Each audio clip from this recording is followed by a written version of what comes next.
Live from the world's capital markets, here are the latest financial headlines brought to you by News Factory. Hello and welcome to Wednesday's financial news. Stay with us for more market headlines. The dollar-yen pair made a minor downwards correction in the last session, dropping 0.2%. The stochastic indicator is giving a negative signal. The Bitcoin gained 0.5% against the dollar in the last session. The stochastic RSI is giving a negative signal. The gold-dollar pair rose 0.3% in the last session. The stochastic indicator is giving a positive signal, which matches our overall technical analysis. The oil-dollar pair dove 3.6% in the last session. The Williams indicator is giving a negative signal. Coming up, the choices from our chief analyst for today.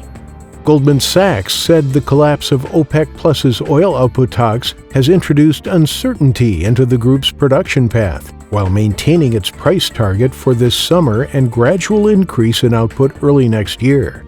The dollar edged higher against a basket of peer currencies following the U.S. Independence Day long weekend, as traders position themselves ahead of the release of the Fed minutes. Hedge fund firm Marshall Wace is plotting investments in the digital assets sector as booming interest in cryptocurrencies and related technologies lures large asset managers. Those were today's major economic events, and now moving on to world financial headlines. The U.S. Redbook Index will be released at 12:55 GMT, Italy's retail sales at 800 GMT, the U.S. MBA mortgage applications at 1100 GMT. Germany's industrial production will be released at 600 GMT, Japan's leading economic index at 500 GMT, Japan's current account at 2350 GMT. We hope that you've enjoyed Wednesday's market outlook.